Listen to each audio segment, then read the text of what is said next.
Thanks for this wonderful opportunity and the privilege to preach. And I know if you pray, the real preacher will show up. I'm going to act like I'm in my community because it is my community. So it's okay to do a call and response as the Spirit so leads. Amen. And if you're not ashamed of your age and you know the tune to the words that I'm about to share, it's okay to hum along, okay? Okay. It's a beautiful day in the neighborhood. A beautiful day for a neighbor. Would you be mine? Could you be mine? It's a neighborly day in this beauty wood, a neighborly day for a beauty. Could you be mine? Would you be mine? I've always wanted a neighbor just like you. I've always wanted to live in a neighborhood with you. So let's make the most of this beautiful day. Since we're together, we might as well say, would you be mine? Could you be mine? Won't you be mine? Won't you please? Won't you please? Please, won't you be my neighbor? Well, Fred McNeely Rogers was an American educator, Presbyterian minister, songwriter, and television host. Fred McNeely Rogers, also known as Mr. Rogers, hosted a show for 33 years called Mr. Rogers' Neighborhood, which was a neighborhood of make-believe. He would always begin the show by putting on a sweater and sneakers. I'm sure you can conjure up those memories. And in Mr. Rogers' neighborhood of make-believe, he confronted childhood fears head on. For example, any kid that has ever taken a bath by himself, Gus, I bet you can testify to this. Any kid that has ever taken a bath by himself or herself are always curious as to whether or not he or she would go down the drain like the water. I mean, that's a real fear. When the plug is pulled out, will I get sucked up too? It's a scary thing seeing water get sucked up and wondering if you would too. So Mr. Rogers would confront issues such as this and others that would worry a kid to the point of fear. But Mr. Rogers was also concerned with teaching children to love themselves and others and how to be neighbors. Mr. Rogers got it right. And I would imagine that he would use the text for today as a recurrent theme for his show. It's a beautiful day in the neighborhood, a beautiful day for a neighbor. Would you be mine? Could you be mine? Are you sure you could or would be my neighbor if I don't look like you or smell like you or worship like you or talk like you or love like you or live like you or act like you? Who is my neighbor? Can we look at the text and figure out the answer to this question? You know the story, but I'm going to give you a little history, culture, and context. But honestly, all I really want to do is preach. In Luke's gospel, this is the lesson known as the Good Samaritan. And we have this lawyer who prided himself in understanding God's laws. He had inherited a legal system that had turned obedience to God into an obstacle course that was filled with meandering through the maze of the do's and the don'ts that would leave most of us today, as well as those in antiquity, burdened down with guilt and shame for not being keepers of the laws of Moses, all of the thou shalt nots, who was deemed unclean and marginalized. They even passed legislation. This is crazy, right? They even passed legislation to hang the laws up in public places like classrooms, even though themselves probably slipped up mixing up linen with wool. You know, that's a sin, right? That was a sin. They just didn't make the Big Ten. Or thinking some not so nice thoughts that inform their words and their deeds. And since this lawyer, along with many others, including the Pharisees, the Sadducees, and the scribes, they were constantly trying to find ways to discredit Jesus. Yeah, I'm going to talk about Jesus. I love Jesus. Not that one that's been hijacked. I'm talking about the roughneck Palestinian who, was in touch with all of his stuff. They tried to discredit Jesus. because of his simplistic and condensed version of all the more than 600 points of the Pentateuch that some today only consider the Big Ten Commandments. Kind of like going on safari in Kenya and looking for the big five, the lion, the leopard, the rhino, the elephant, and the Cape buffalo, while missing all of the obvious, beautiful animals that make up the diversity of the animal kingdom and the circle of life. And so Jesus' proclivity towards simplicity was simply this: he was the Word made flesh. He embodied the laws, the prophetic proclamations declaring that what God intended for all creation, really in an ecological and universal framework. The earth is the Lord's, the fullness thereof, and those who dwell therein. All of the sentient, breathing beings that dwell within, not just human species, including the trees and the dogs and the cats, all sentient beings. Are you with me today? So if a person never knew the law or ever read a Bible or ever stepped foot in a synagogue, mosque, temple, or church, all a person would need to do is look to Jesus, the author and finisher of our faith, who was an exemplar in how to be neighborly, because he lived it by precept and example. And it really doesn't matter if you can't wrap your head around the divinity and the humanity from the crucifixion to the resurrection. Jesus was, simply put, a really nice kind of guy who welcomed other people. Full stop, as my great niece would say, period.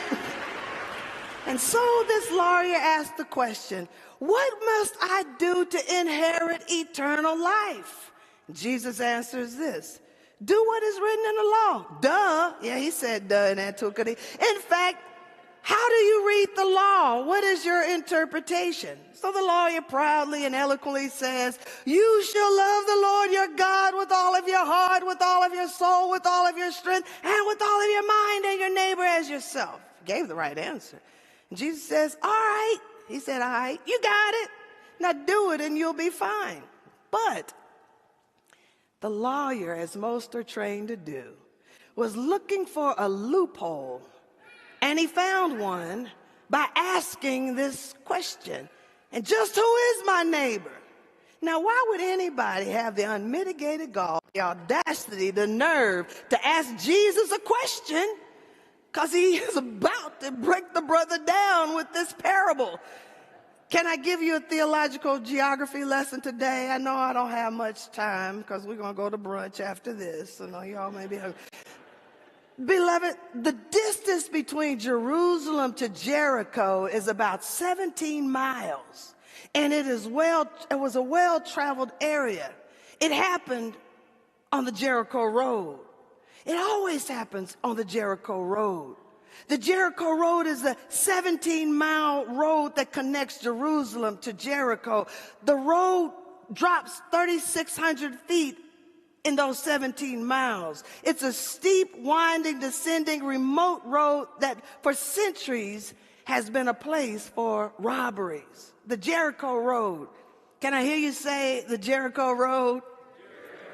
It always happens on the Jericho Road. It's a 17-mile of violence and oppression. It's the strip of suffering, the Jericho Road. It's a symbol. It's a symbol of suffering of the world. The Jericho Road is a 17-room of a corridor of a rehab center where my mother stayed for 5 months. The Jericho Road is the 17 rooms on the other side of the aisle where folks have lost hope. It's a place of suffering. The Jericho Road is a 17-minute intersection that Sonia Massey encountered from the time she contacted the police for help to the time she saw the devil himself before she laid eyes on Jesus and entered into eternity. The Jericho Road, it is the 17 blocks of South Downtown Lincoln where I walk sometimes and where I see many houseless people who live and mentally disabled and teenagers on the run. The Jericho Road, it is a 17-mile border between warring nations, especially Israel and Palestine, where thousands upon thousands of people have been killed. The Jericho Road, it is the 17 miles that go straight through the heart of Kolkata. The Jericho Road is the hate-filled rhetoric that gets ingested and then regurgitated as truth. And folks don't have the moral fortitude to speak truth to power. The Jericho Road, it's the ups and downs where we may experience the glass ceiling or the stained glass ceiling, racism, ageism, elitism, heterosexism. You see, the Jericho Road is any place where there is violence, any place where there is oppression. It's a place where people are robbed of dignity and robbed of their love and robbed of their food and robbed of their freedom. The Jericho Road is always with us. But one stretch of the Jericho Road, the shortest route to get to and from Jerusalem, is also known as the Way of Blood, because robbers would be there just waiting for the next defenseless victim. Are you wondering why this unnamed man would go down this way? I mean, the Jericho Road is one thing, but then to go down the Way of Blood intentionally? I don't know, but maybe, just maybe, he was a stranger in a foreign land called Lincoln, Nebraska, on his way to First Plymouth at 11:59 a.m., and nobody was neighborly enough to tell him not to go down that road. You know how we treat new people, strangers, immigrants, the other. We would rather for them to find out for themselves rather than tell them about the dangers both seen and unseen. That's not very neighborly, is it? So we have this man traveling from Jerusalem to Jericho, taking the shortest route by the Way of Blood, and he is beat down, bludgeoned, battered, broken, broke, bruised, bloody, barely alive, naked, exposed, vulnerable, dirty. Wouldn't nobody in their right mind touch this unclean, this outcast, this new citizen, this immigrant, this migrant worker, a new neighbor in the hood? Anybody ever traveled down the Way of Blood? And you've been beat down and in despair, battered by the storms of life, naked and stripped in your own brokenness and human dignity because somebody said you were nobody, called you unclean because of who you loved and how you loved, strung out on drugs just to cope with the ills and ills of life, stricken with the contagion and nobody wants to be near you, and left for dead because your family and friends kick you to the curb. Some of us have traveled in our own way from Jerusalem to Jericho by Way of Blood, and folks passed right by you, didn't see you, didn't acknowledge your pain and suffering. Folks would go on the other side of the street with those microaggressions clutching their pearls as they did this unclean man. Not a preacher or a priest. Pastor Carl, Pastor Jim, Pastor Juan Carlos. Not a preacher or a priest, which symbolizes the institutional church turned its back on the suffering of folks when we should be neighbors, stopped to lend a hand. The priest walked on by on the other side. My God, if a priest won't help, our calling isn't to be complacent or comfortable. If nobody else stops by on the way to lend a hand, we must. Okay, so can I preach? I'm so tired of pious preachers who condemn others rather than sharing the liberating gospel of Jesus Christ. I did not send God's Son into the world to condemn the world, but that the world through him might be spared. Not the Levite or the members of the institutional church. Imagine church folks not lending a hand, relegating helping to their mission society, not the whole church. How many believe that today folks will rather walk on you, walk by you, walk away from you than to pull you up and pull you out of your situation? Prince sang it best when he said, Prince, the great theologian, don't walk where it feels best. Walk on the other side. Walk, don't walk. And as Gregory Porter bellows out, take me to the alley. Take me to the afflicted ones. Take me to the ones who have lost their way. Let me hear you say, welcome to my garden. Thanks be to God for the Good Samaritan who took a risk because he had nothing to lose. That's just like marginalized people. What else you got to lose? To be a Samaritan was to be a half person, not fully looked at as a whole human being because of being of a mixed breed, a cross between a Jew and a Gentile, with a Jamaican father and a South Indian mother, with multiple identities already on the margins of society. Doesn't it seem like those who have the least out in the margins seem to be the most merciful, the most compassionate, the neighbor, taking a risk to meet the hurt and heal the pain of a stranger? Is there anybody here willing to be a neighbor? The parable says that a good Samaritan met the man where he was.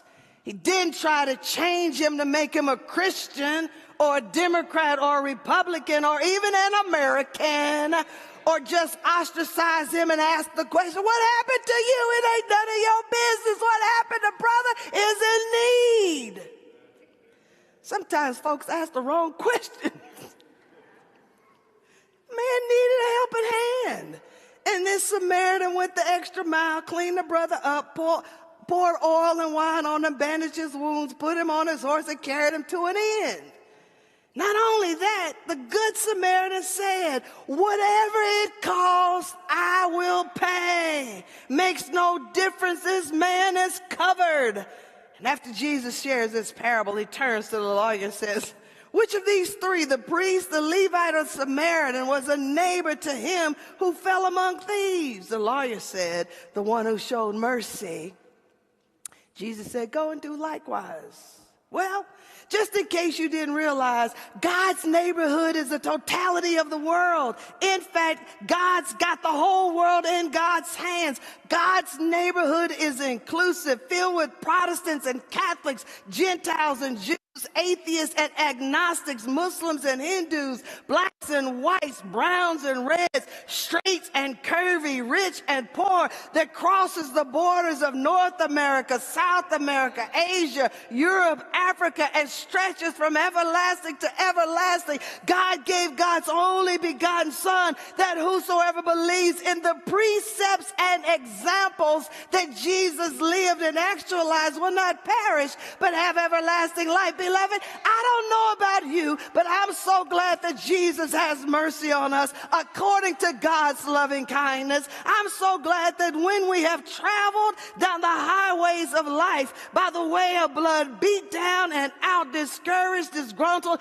delusional, despairing, and doubting, that we can declare that he was wounded for our transgressions, bruised for our iniquities, and the chastisement of peace was upon his shoulders, and by his stripes we are healed. I'm so glad that Jesus in history stopped by to bandage up our wounds with his stripes and has given us the keys to the kingdom, that whatever we loose on earth will be loosed in heaven, and what we bound on earth will be bound in heaven. Today we bind up folks who are not neighborly.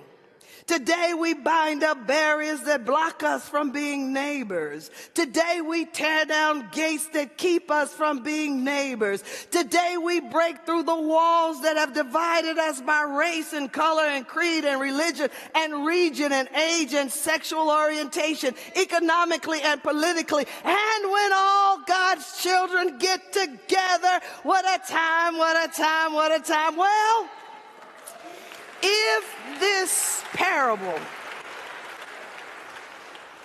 this parable is a condemnation of non-involvement, this parable is also an invitation for us to be merciful and kind to those in need. We are invited to be people who have a gentle heart of generosity, kindness, mercy, and tenderness. When we see people suffering, and you don't know who's suffering. Nobody's walking around with a badge saying, I'm suffering today. Just treat people nice.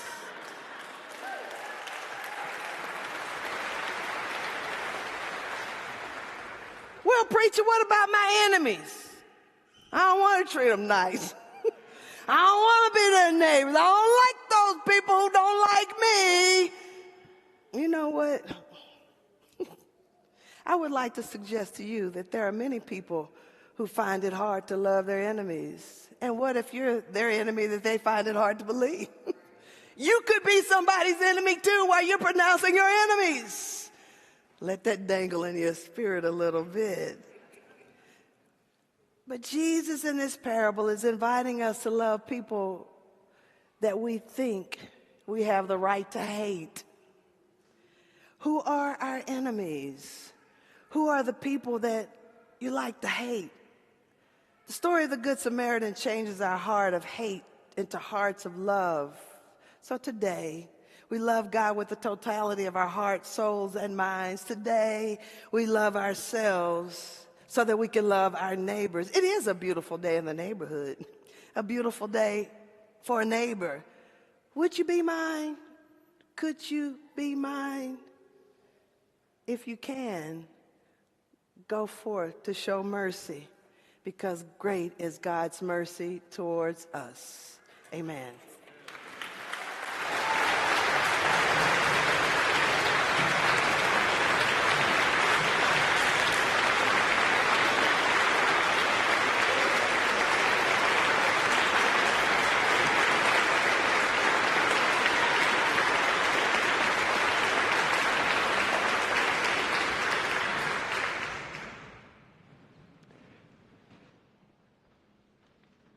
That was some preaching. You just walked in here thinking you were going to church. Carla Cooper, thank you. Pastor.